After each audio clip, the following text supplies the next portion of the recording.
This week on Alabama Life. There's no substitute for a good love story. The Leaning Tower of Pisa is relocated to Coleman, and rock yourself to sleep on the river. It's all in search of good eats and wild adventures. There's no time to waste. This is Alabama Life.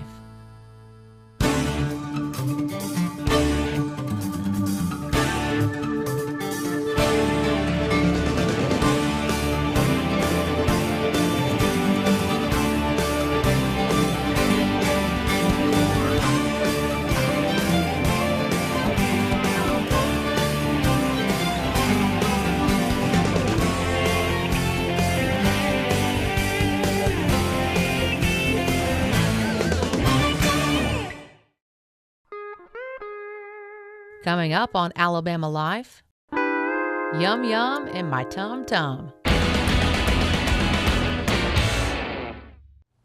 Come to Wildflower where they got good food. Come to Wildflower. Let me try that again. Okay, one more time. All right. The Wildflower Cafe is in Mentone, Alabama. It's the perfect combo of healthy food and herbal remedies. Can I just start with my story? Yeah. Okay, in 2005, I lived in Gadsden. Had a bad car accident and was in the hospital for 40 days. And really a good brush with death, you know. So I recovered from that and found Mentone in my recovery from that and moved up here.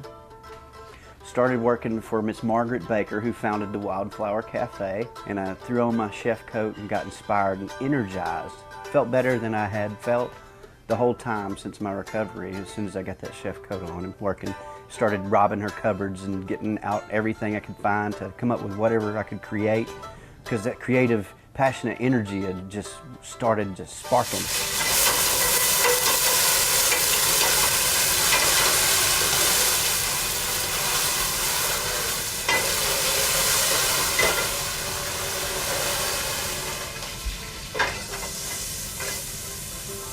We'll do it again, too. Do it again. 2, 3. At least one more time.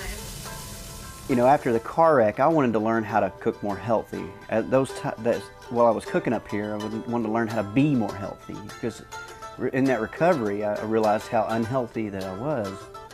There was this herbalist, naturalist, that had a shop just right across the street. And she had sort of all the answers. Well, I was kind of smitten from the start. Had organic pancakes on the menu, and she was the girl to go to, the go-to girl for this really good organic pancake mix. I met Chef Ben, when he came over to buy organic pancake mix from me at my little shop over here, where I sold all of my handmade herbals and local produce and organics. And you know, I would go in there and she was beautiful inside and out. We were quite different in how we did our lives at the time. And so at that time we were just friends, and I wouldn't have known that we would have ended up together. I thought he was a fun, free-loving, friendly guy, nice-looking guy, though I never knew that we'd end up together at the time. And then he had a small little cafe that sat about 20 people. And then over there at that cafe, when he had that, I came up one day, or the lady that owned it came up to me and said, "Would you like to buy it?" And I said, well, she said, "Let me see the menu." And I had organic, natural, gluten-free type thing. She said, "Oh, that'll never go." And then so she said, "Let me talk to the chef." Long story short, in talking to her, I have a daughter, and she has a daughter. They played about 4 years apart, so they would play, and we would talk, and there were lots of ideas shared, and she had, seemed to me, all those answers of how to be more healthy and how to cook more healthy. So she talks to the chef, which happens to be him, and he says, "Well, I do want to run it." Well, 3 months later, he comes to me and puts his arm around me and says, "I have a crush on you." And then that was in May, the third weekend in May, and then by that following September we got married, and by that following October we opened this place and combined both of our businesses into one and changed the menu around to reflect the organic and natural things from the beginning.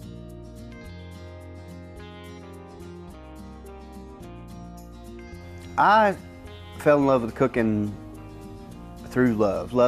Cooking came through me through love, through my mother. The deliciousness of the food, she'd always tell me why my food tastes so good is because of the love I put in it for you. And that story has just been welded into my noggin by my mama. I grew up on a dead-end street, and back there I used to roam the woods and go over the creeks and things like that. And when I was living in West Hollywood, California on Melrose, living my dream, I realized how few plants there were around me, and I longed for the plants back in my native Alabama. So I moved back here, and when I moved back here, I vowed that I would know everything green that I walked upon, and I'm almost there. I still have a lot that I need to key out, but I can tell you about the family that they're in, even if I don't know. And some of the things don't have uses, but it's amazing how many things grow in your front yard that are weeds that are actually wildflowers. So we say here, may all your weeds be wildflowers, and I mean that. The reason why I eat healthy is because what I put in my body is what makes me who I am. You are what you eat type of thing. So if you eat things that don't have substance and don't have a lot of value, then I feel like the more substance and value my food contains, the more substance and value that I'm putting into my body, and the more I cherish and love what God has given me to take care of. The heart goes back to my mom and my dad and the love for what we're doing and what we're putting into our bodies. So that's really my story there. Come to Wildfire where they got good food. Come to Wildfire, Chef Ben's a cool dude. Come to Wildfire where the waitresses are hot. Bring your computer, it's a Wi-Fi hotspot. Come to Wildfire, it's just around the curve. Talk to Moon if you need some herbs. Ooh, Wildfire Cafe. Ooh, Wildflower.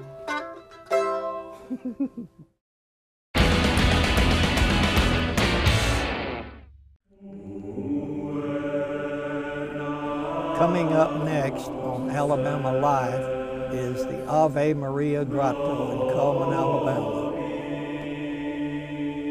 In Omnibus Glorificatur Deus, translated into English, that means that in all things may God be glorified.